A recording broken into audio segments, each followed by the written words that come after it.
Today we're going to learn how to turn these regular mashed potatoes into something beautiful and delightful like these Duchess potatoes. They are a beautiful side dish to serve for Thanksgiving or any other holiday. They're so cute. They look like little potato meringues. So join me in my home kitchen. Welcome, I am Trista and I am the vintage cookbook nerd.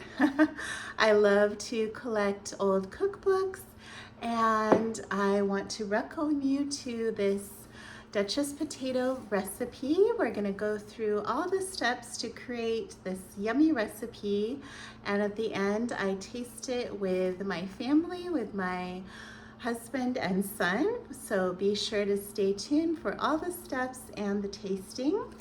This is the book where I got the recipe, the New American Cookbook from 1942, and it has all these recipes numbered. So this is number 1846, the Duchess potatoes. So join me for learning how to make this yummy dish. I will see you there. So the very first step in the Duchess potatoes is to soak the potatoes in just plain cold water for 1 hour. You need to wash the potatoes, of course, peel them and put them in here. We need to make 3 cups of mashed potatoes, so I'm kind of erring on the side of having a little extra. So I have 4 kind of medium to large size Yukon Golds and just some little ones in here. So I'm going to transfer all of this using the same water, and then just add a little bit of kosher salt, probably about a teaspoon, and then I'll be boiling these until they're tender. So at least 20-25 minutes. So I'm gonna put them in this nice cast iron Dutch oven, add a little bit of salt. We can always season them more later, but we'll be boiling those for about 20 minutes or so. So we'll be back for the next steps to the Duchess potatoes. Okay, we are on step 2 of the Duchess potatoes. I have my handy vintage cookbook over here so that I remember what we are doing and I can guide you. It is the New American Cookbook. I got this at a antique shop here locally. So we have our boiled potatoes with most of the water drained off. And we have a handy potato ricer. We're going to use this to rice the potatoes. So it has this type of plate in the bottom and it helps them stay nice and fluffy. So you put the potato here inside and push down. So I'll show you that in a moment. To our riced potatoes, we're going to be adding 2 tablespoons of butter, 1 teaspoon for these little ones here for my handy kosher salt here, 3 beaten egg yolks, and some paprika. It says a few grains of paprika, so I can't really separate the grains, so I'll just use my best judgment as to how much here, and you can as well, depending on your taste. And then we also have our pastry bag with a really large star tip on it. This is a reusable one that I like to use, but you can use a plastic one or paper one. But we're gonna use this to make our Duchess potatoes in a moment.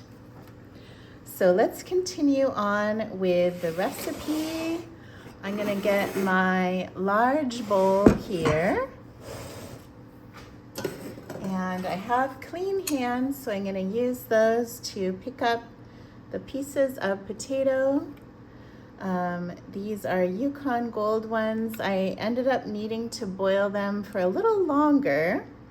It took about an hour to get them really soft, and I had to add water a couple times. So just a reminder to put tons of water in that Dutch oven or big pot so that they don't dry out on the bottom or, you know, run out of water to boil in. That's happened to me before. So yeah, we get the ricer really filled up, and then there's a big lever, and we just push down on that, and it's kind of like playing with Play-Doh. Comes out kind of in hash brown shapes or spaghetti shapes. It's really fun to do. And anyway, so I'm going to finish ricing these off camera, and then I will go into mixing in the rest of the ingredients with you in just a moment. A couple tips I want to mention. Since this needs to be exactly 3 cups, I brought over a measuring cup so that I could kind of rice the potatoes into this cup. And then I realized that these potatoes had cooled down a little bit. So I went ahead and heated them up. Luckily we have microwaves now to heat them up, which would have been a lot slower in the 1942, in the 40s, to just heat them up on the stove or the oven. But anyway, I want to make sure that the butter melts properly.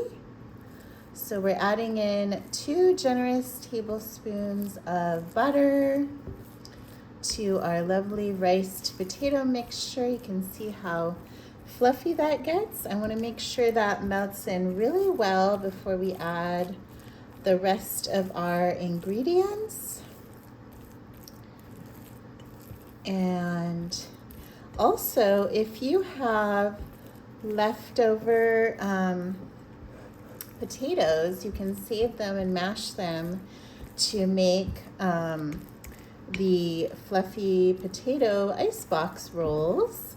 I will leave the link to that video in the description. That is a great one for Thanksgiving or anytime you want to kind of be able to make rolls quickly. And so it's also a great way to use up extra mashed potatoes. So look how smooth and silky that looks. Oh, it's so gorgeous. So now that we have our melted butter in there, let's go ahead and add our 1 teaspoon of salt, any kind of salt you want. For these tiny ones for me in this cute little bowl that my mom gave me equals a teaspoon, but you can just use 1 teaspoon. And then we're just gonna add a couple sprinkles of paprika. In our family, we tend to like paprika, so I'll put a little extra in there.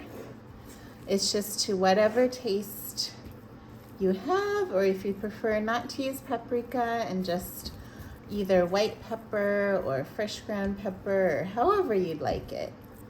You can flavor these with something different if you'd like. Maybe some herbs would be lovely as well. So now we are going to add in 3 beaten egg yolks. And after we get this thoroughly mixed in, we're going to get our piping bag ready in the next step before we get these in the oven. And I think this is a really great holiday or Thanksgiving dish. I realized I need to get a little bit more of that in there because you can make it either at the last minute or ahead of time and then heat them up. So that is really a plus. And it looks super cute and festive. All right, so now we have that mixture ready. I'm gonna come back in just a moment and show you how to do the piping onto a baking sheet. First, I'm gonna show you how to fill up the piping bag. We have this big star nozzle on here. I just kind of feed it through the bottom and make sure it ends up really secure in there. We're gonna take this big kind of mug, drinking glass, and put it in there and then fold down the edges so that it's not so messy when we're trying to get the potato mixture in there. So we want to take a spatula or a spoon and get that down in there.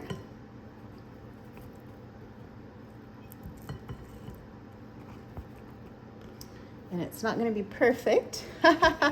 You might have a little bit fall out to the side, but that's all right. We can clean that up in a moment. But we want to get most of that in there.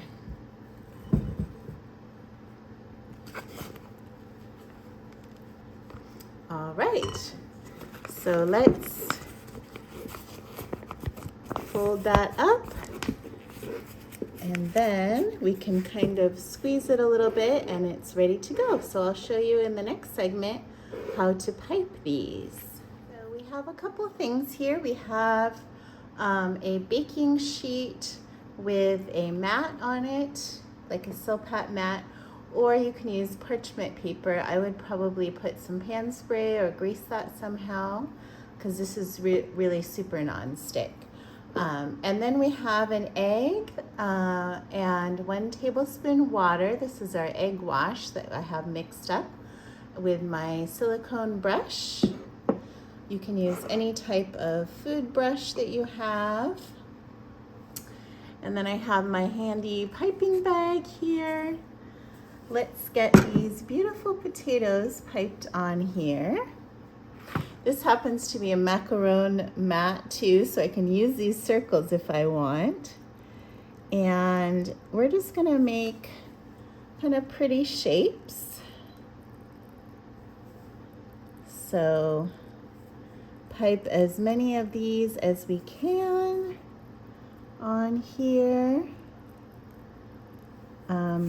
It says you can even make, well, it says pyramids. I'm not sure exactly how you would make those, but anyway, we're gonna make these pretty shapes. They look just like meringues, don't they? But they're made out of potato, which is pretty cool. So, oops. It also says in the book that these are really nice served with a steak or fish, kind of as a side dish on the plate. So we managed to get quite a few of these piped out. Now we're going to brush them with the egg wash as nicely as we can. I don't want to disturb the pretty lines on there too much. So I'm gonna almost just sort of dab and not brush too much on there because I don't want to disturb it. But anyway, that is how it looks. These are so darn cute, and I'm really excited to taste them. And I always do a family tasting at the end of my videos with my husband and my son, so be sure to check those out. And we let you know how everything tastes. All right, so that is ready for the oven.